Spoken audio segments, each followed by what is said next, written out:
Estamos en la Petra do Sal y hago aquí un vídeo que apenas hay gente,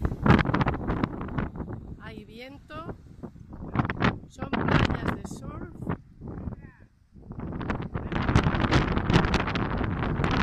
y todo es una maravilla, naturaleza pura,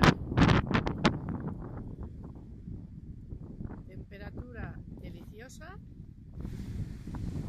entre sol y nubecillas, 20 grados, por lo menos eso decía el coche.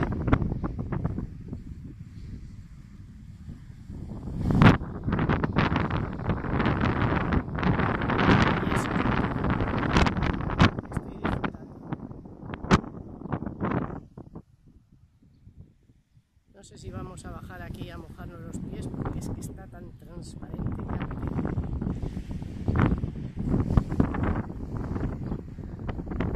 Y luego como en julio pues hay menos gente.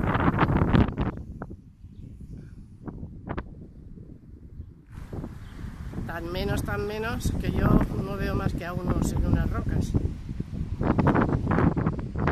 Y en otros sitios está todo abarrotado.